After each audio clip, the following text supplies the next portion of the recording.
구약성경 민수기 19장 1절에서 6절 우리 다 함께 같이 합독하도록 합니다. 여호와께서 모세와 아론에게 말씀하여 이르시되 여호와께서 명령하시는 법의 율례를 이제 이르노니 이스라엘 자손에게 일러서 온전하여 흠이 없고 아직 멍에매지 아니한 붉은 암송아지를 내게로 끌어오게 하고 너는 그것을 제사장 엘르아살에게 줄 것이요 그는 그것을 진영 밖으로 끌어내서 자기 목전에서 찾게 할 것이며 제사장 엘르아살은 손가락에 그 피를 찍고 그 피를 해막 앞에 향하여 7번 뿌리고 그 암소를 자기 목전에서 불사르게 하되 그 가죽과 고기와 피와 똥을 불사르게 하고 동시에 제사장은 백항목과 우슬초와 홍색실을 가져다가 암송아지를 사르는 불 가운데 던질 것이며. 오늘 붉은 암송아지라는 그러한 제사법이라는 것이 있습니다. 근데 이것은 특이하게 우리 하나님의 규례는 전부 레위기나 신명기에서 말씀하고 있는데 민수기는 백성들의 이야기입니다. 백성들의 삶에 대한 이야기인데 이 붉은 암송아지에 대한 예법은 민수기에만 있습니다. 그러면 왜 이것이 생겨났나 하면 이스라엘 백성들이 가데스 바나에서 그들이 이제 정탐꾼을 보내게 됩니다. 12명의 정탐꾼을 가나안에 보냈는데 그때 10명의 정탐꾼들이 부정적인 말을 하고 2명의 정탐꾼은 갈렙과 여호수아만 긍정적인 말을 하게 되죠. 그래서 온 백성들이 탄식하면서 이 10명의 정탐꾼의 말을 듣고 그들은 애굽으로 돌아가자. 이것을 모세가 이끌어서 우리를 광야의 무덤으로 만들었도다. 하나님을 불평하면서 옷을 찢고 합니다. 그래서 하나님께서 그 모습을 보고 그들에게 분노하셔서 정탐한 40일을 1년을 하루씩 계산을 해서 그래서 40년 동안 너희가 광야에서 머무르고 너희는 전부 죽어야 한다. 그래서 사망의 언도를 그때 하게 됩니다. 그래서 이스라엘 백성들은 가나안에 들어가지 못하고 40년이라는 세월을 2년 동안 세월을 재고 이제 38년이라는 세월을 우리가 이제 광야에서 그들은 머물면서 죽어야 합니다. 이 죽음이라는 것은 사망은 무엇이냐면 사망이라는 것은 죄의 결과입니다. 그래서 욕심이 잉태한 지 죄를 낳고 죄가 장성한 지 사망을 낳느니라. 그렇게나 죄가 장성한 지 사망을 낳기 때문에 죄의 결과가 사망이에요. 그래서 이스라엘 백성들에게 사망에 다가온 것은 바로 그들이 하나님의 말씀을 의지하지 아니하고 하나님을 따르지 아니하고 하나님의 말에 거역했기 때문에 하나님께서 그들을 광야에서 전부 죽이기로 작정을 했습니다. 근데 죽이기로 작정한 사망의 세계에서 필요한 정결의 예법이 필요하다는 거죠. 신명기나 레위기에 나와 있는 정결 예법은 하나님의 전을 통한 하나님의 방법을 통한 그러한 정결 예법입니다. 그런데 이 붉은 암송아지는 말 그대로 제약된 세상에서 말 그대로 사망의 그늘에 있는 그들에게 정결의 법을 가르쳐 주는 것입니다. 그래서 여기 보면은 그 제물이 뭐였냐면 흠이 없고 아직 멍에 매지 아니한 붉은 암송아지를 내게로 끌어와라. 그렇게 말하고 있습니다. 흠이 없다라는 건 뭐죠? 죄가 없다라고 말할 때 우리가 흠이 없다고 보편적으로 말하죠. 그러니까 부정함이 없다라는 얘기를 말하고 있어요. 그리고 멍에 매지 아니했다라는 것은 무엇이냐면 일하는 소가 아니다라는 것이죠.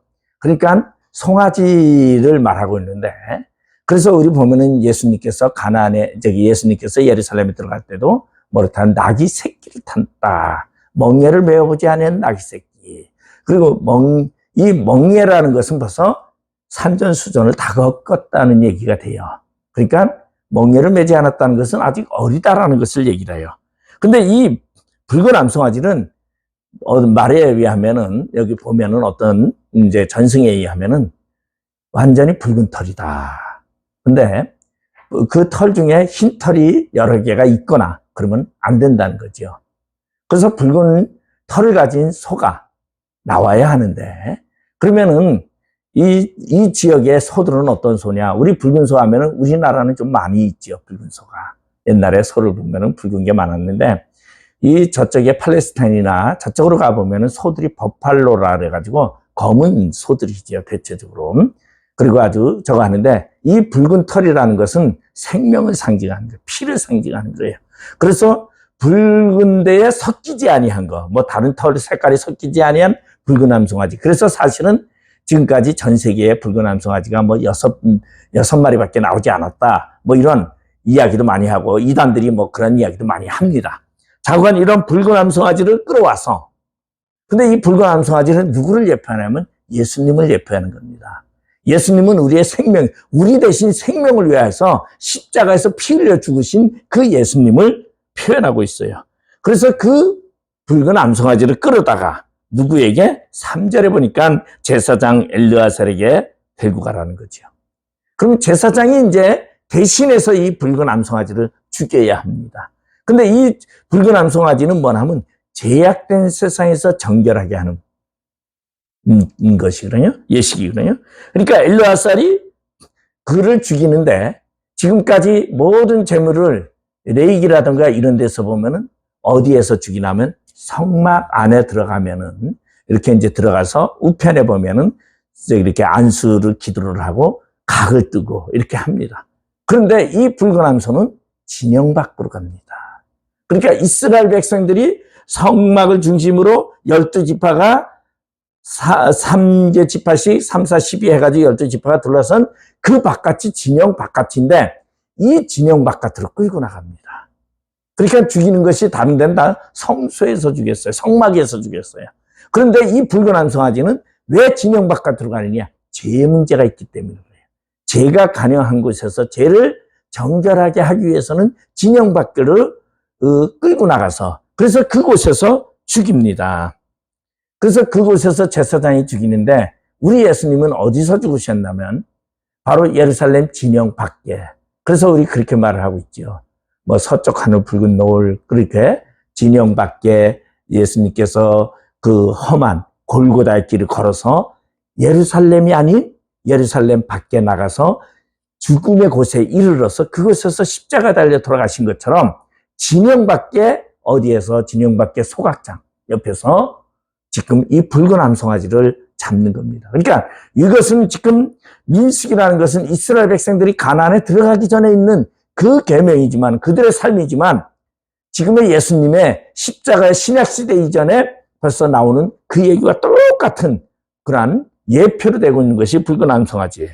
그래서 그 암송아지를 잡아가지고, 그리고서는 제사장 엘르아살은 손가락에 그 피를 찍고, 그 피를, 해막은 또 어디죠? 해막은 또 성막입니다. 그래서 진영 밖에서 그래서 피를 그릇을 가져와서 그걸 찍어서 7번 뿌리고, 7숫자는 완전 숫자죠. 그래서 이제 제사함을 말하는 것이에요. 제사하는 곳은 어디예요? 하나님의 성막 안에만 하나님이 죄의 문제를 해결할 수 있는 것입니다. 그러니까 죄의 문제를 해결하기 위해서 누가 희생이 되고? 붉은 암송아지가 희생이 되고, 그 암송아지의 피를 바로 하나님의 전인 성막의 회막문에 갖다 뿌리는 거죠. 7번 뿌리고, 그리고 그 암소를 자기 목전에서 불사르게 하되, 그 가죽과 고기와 피와 똥을 불사르게 하고, 어디에서요? 진영 밖 소각창에서. 그러니까 예수님도 어떻게 죽으셨어요? 죄가 없으신 분이에요. 흠이 없으신 분이에요.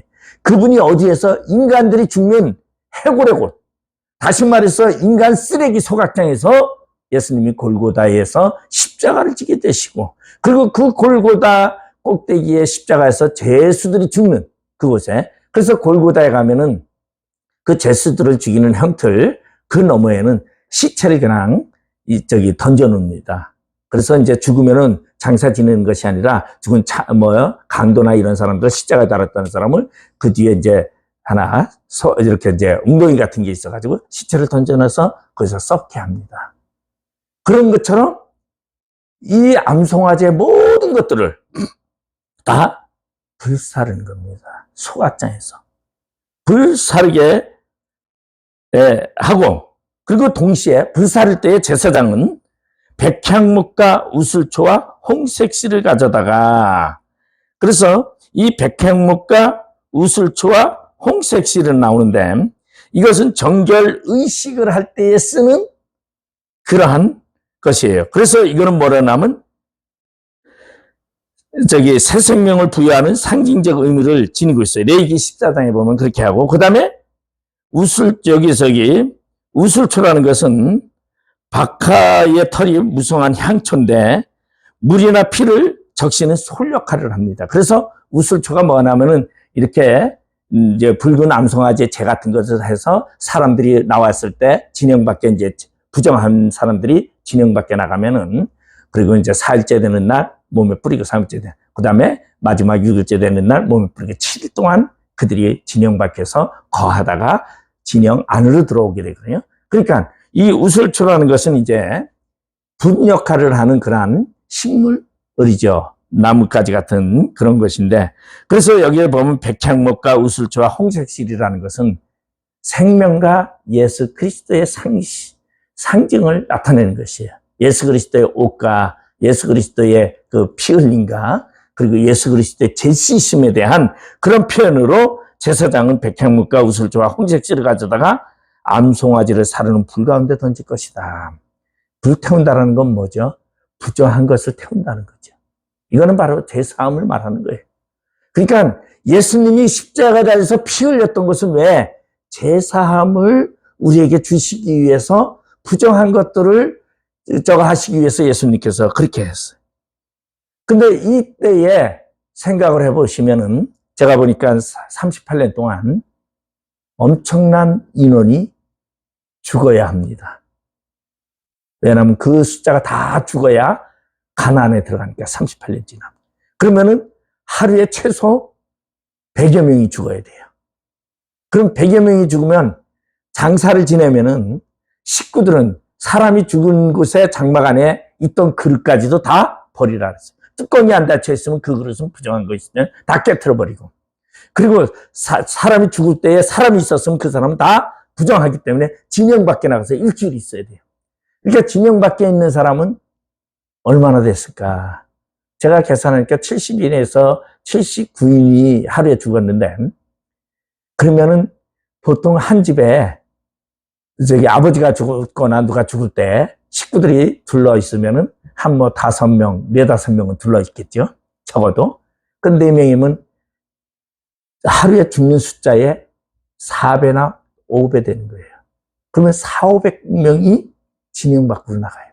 근데 하루 나가는 게 아니라 일주일이니까 진영 밖에는 얼마의 숫자가? 하루 400명인데 그게 이제 7일이니까 7일째 되는 날 들어오니까 4, 7, 28, 2,800명이나 되는 사람이 진영 밖에 있는 거예요. 그러한 부정한 거. 그러니까 시체를 만지거나 시체를 건들거나 그곳에 함께 있던 자는 다 부정한 거예요. 이게 왜냐면 시체가 뭡니까? 사망의 표징이에요. 사망의 표징. 죽음의 표징이라고. 죄의 결과물이라는 것이죠. 그러니까 죄의 결과물에 부정한 거. 그러면 우리가 살고 있는 이 세상은 어떤 세상이냐? 제약된 세상이에요. 사망의 세계에 지금. 여기에 생명의 세계가 아니고 사망의 세계인데 이곳이 얼마나 부정한지 이곳에 사는 사람들이 다 부정해. 근데 이 부정한 사람들이 자기가 원치 않아도 부정하게 되는 거예요. 내가 모래를 만지다가 뼈를 하나 건드렸어도 부정한 거예요. 그러니까 그러한 부정함이 있는데 그 부정함을 씻기는 법이 뭐냐? 바로 붉은 암송아지 죄예요. 예수 그리스도의 피예요. 예수 그리스도가 지금 이 세상에 죄악된 세상에 죽음으로 말미암아 우리는 예수로 말미암아 날마다 씻김을 받는 것이. 그래서 여기도 보면은 붉은 암송아지는 무엇을 말하고 있냐면은 그렇게 부정한 사람들. 근데 이제 부정에 대해서 예가 조금 있는 것은 제사장을 조금 예를 들었어요. 왜 그러냐면 제사장까지 똑같이 그렇게 해버리면은 성소에 하나도 남아나질 않아요. 다 없어질 거 아니에요. 다. 만약에 성소에서 누가 하나, 제사장이 아버지가 조금, 근데 하루만 그럴 것이요. 이렇게 이제, 레이나 이런 보면 그렇게 표현이 돼 있거든요. 그러니까 제사장은 관리를 하고 종교 예식을 진행을 해야 되기 때문에 거기는 없지만은 백성들은 죄의식에 대해서 분명히 해야 된다는 것이요. 그래서 이런 붉은 암송아지 죄를 가져다가 진영 밖에서요. 그 죄를 놔뒀다가 부정한 사람들에게 그걸 우술초로다가 죄를 뿌려서 그리고 진영 정한 곳에 거기 보면은 그렇게 돼 있어요. 9절에 보면 이에 정결한 자가 암송아지의 죄를 거두어 진영 밖 정한 곳에 둘지니 이것은 이스라엘 자손 회중을 위하여 간직하였다가 부정을 씻는 물을 위해 간직할지니 그것은 속죄죄니라.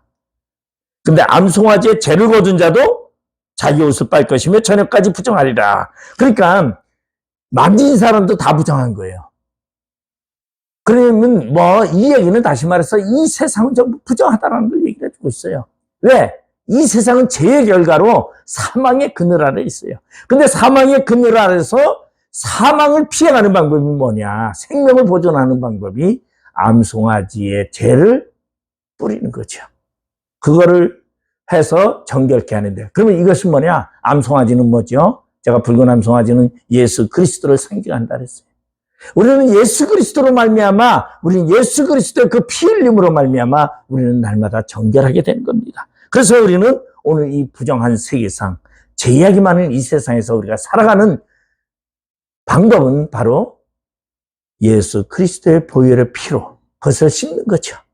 그래서 언제까지? 영원한 천국에 생명이 있는 그곳에 이를 때까지. 그래서 붉은 암송아지, 이것은 하나님의 거룩한 백성들의 예식이다. 그래서 뭐 어떤 이단들은 그런 얘기도 해요.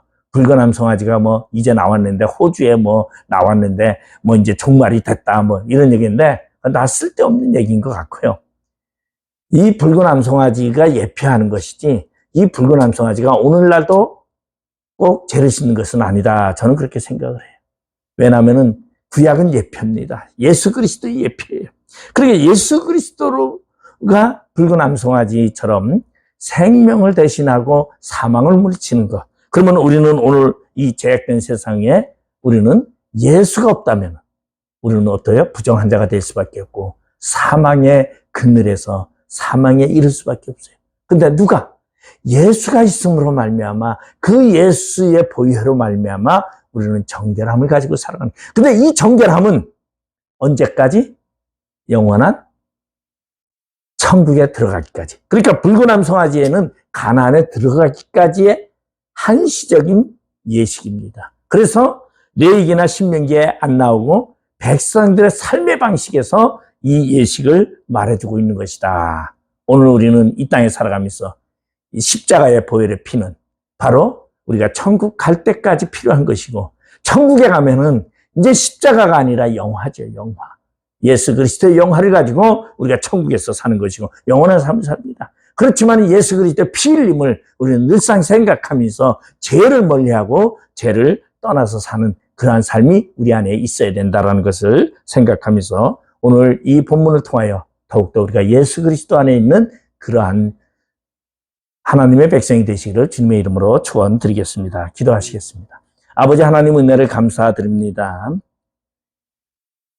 이스라엘 백성들이 가데스 바네아에서 그들이 하나님을 불신했기 때문에 하나님께서 그들을 장정을 전부 바람 광야에서 38년 동안 그들을 돌게 하고 그들을 생명을 다 사망에 이르게 하는, 그들은 부정한 그들에게 정결의 방법을 통하여 붉은 암송아지의 예법을 제정하신 것처럼 오늘 우리가 살아가는 이 세상은 죄악된 세상에 살아가지만 예수 그리스도로 말미암아 우리가 이 죄악된 세상에서 정결함을 얻을 수 있는 교훈을 깨닫고 예수 그리스도를 의지하며 살아가는 저희들 되게 하여 주시옵소서. 감사하며 예수님의 이름으로 기도드리옵나이다. 아멘.